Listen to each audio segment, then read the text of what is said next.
नमस्कार। आज हम देखेंगे सॉलिड स्टेट के अंदर किसी क्यूबिक यूनिट सेल के अंदर कणों की संख्या का निर्धारण करना। Determination of particles in a cubic unit cell. किसी घनीय एकल कोशिका में कणों की संख्या का निर्धारण करना। हम जानते हैं कि जो क्यूबिक यूनिट सेल होती है वो इस तरह से प्रदर्शित की जाती है। ट्यूब के अंदर जो सारी भुजाएं हैं वो बराबर होती है, बराबर लंबाई की होती हैं। ये ट्यूब को प्रदर्शित कर रहा है। अब ये जो क्यूबिक यूनिट सेल है, आंतरिक संरचना के आधार पर 3 कैटेगरी में इसको डिवाइड किया जाता है। एक सिंपल क्यूबिक और दूसरा बॉडी सेंटर क्यूबिक, जिसको BCC से शॉर्ट के अंदर इसको कहते हैं, और काय केंद्रित घन, और तीसरा फेस सेंटर क्यूबिक FCC, फलक केंद्रित घन। तो इस तरह से 3 कैटेगरी में डिवाइड किया जाता है। देखिए इनमें अंतर क्या होता है। सिंपल क्यूबिक के अंदर जो पार्टिकल्स होते हैं वो केवल कॉर्नर्स के ऊपर होते हैं। ये कॉर्नर्स है घन के, ये जो यूनिट सेल इसके कॉर्नर्स के ऊपर पार्टिकल्स होते हैं, वो सिंपल क्यूबिक से रिप्रेजेंट किया जाता है। बॉडी सेंटर्ड क्यूबिक के अंदर हम इस तरह से प्रदर्शित करते हैं। देखिए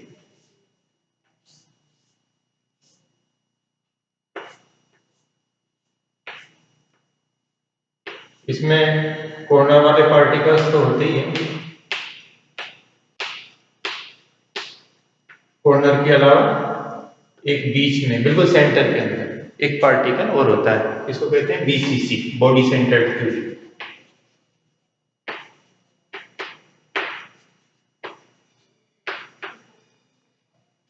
काय केंद्रित घन।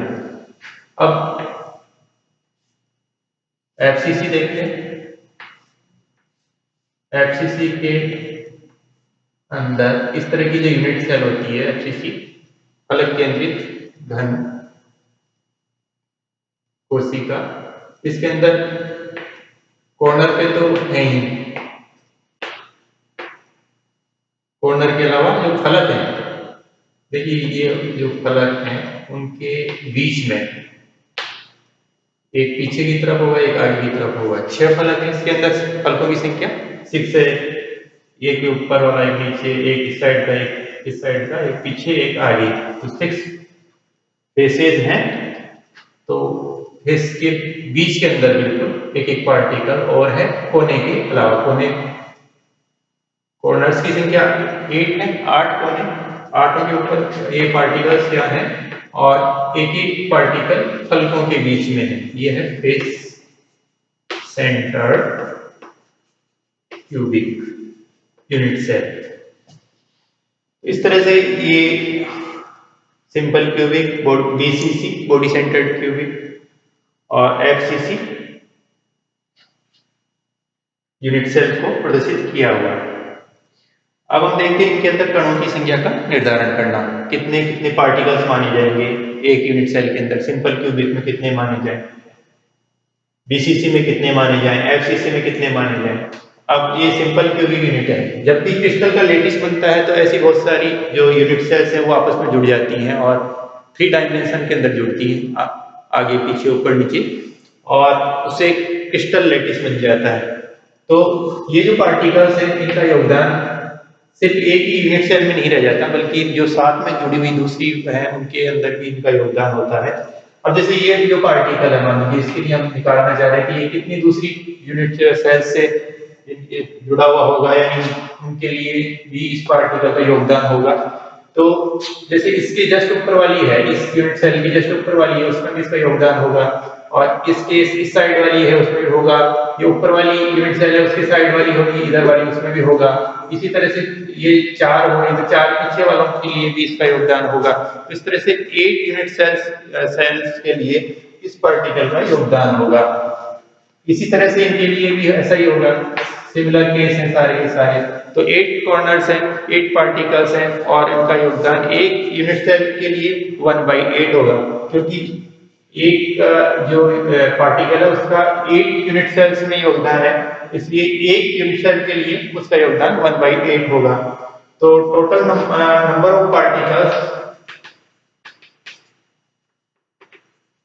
इन क्यूबिक, सिंपल क्यूबिक की बात करें, simple cubic unit cell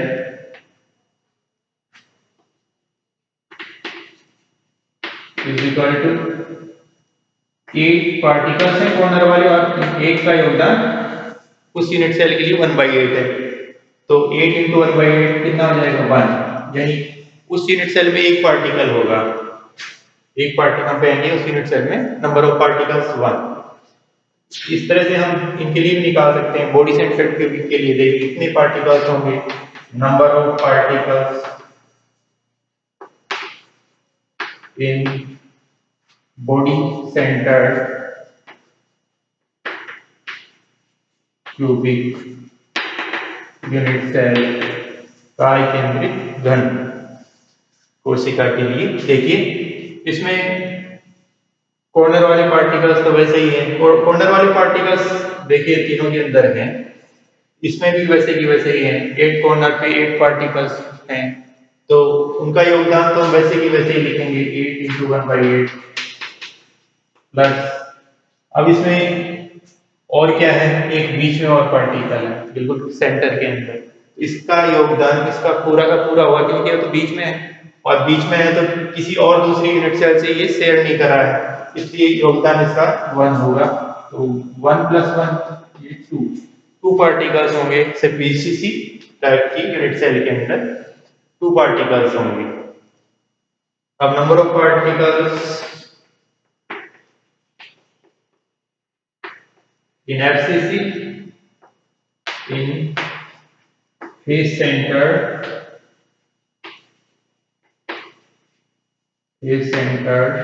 cubic unit cell। अब इसमें भी कॉर्नर वालों का योगदान तो उतना ही होगा 8 × 1/8। इसके अलावा इसमें और पार्टिकल फलकों के बीच में है। अब फलक यानी 6 से नंबर ऑफ फेसेस इसमें 6 होते हैं, ये ऊपर का नीचे का और 4 साइड के 6 फेसेज हैं, 6 फलक हैं, और एक फलक के बीच में एक पार्टिकल है। अब ये जो फलकों के बीच वाला पार्टिकल है ये कितनी दूसरी यूनिट सेल्स कितनी यूनिट सेल से शेयर करता है ये।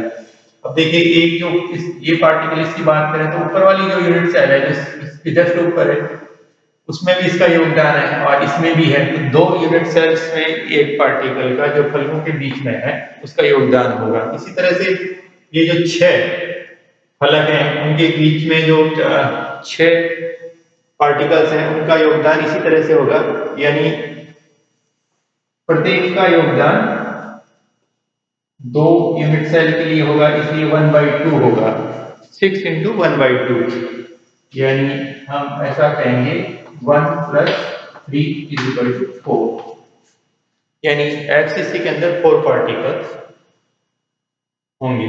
तो इस तरह से हम पार्टिकल्स की संख्या का निर्धारण कर सकते हैं किसी क्यूबिक यूनिट सेल के अंदर। अब हम देखते हैं क्यूबिक यूनिट सेल की डेंसिटी ज्ञात करना। ये जो हमने अभी निकाला है नंबर ऑफ पार्टिकल्स, इससे हम उस यूनिट सेल की डेंसिटी भी ज्ञात कर सकते हैं, और डेंसिटी का फार्मूला इस तरह से है Z × N upon Avogadro number into AQ। इसमें देखिए Z ये नंबर ऑफ पार्टिकल्स हैं जो इस यूनिट सेल में के अंदर है, number of particles in the unit cell जो क्यूबिक यूनिट सेल में हमने निकाले हैं अभी, और N उनका द्रव्यमान है, मास, मास ऑफ द पार्टिकल, कितना द्रव्यमान है, और ये एवोगाड्रो नंबर है।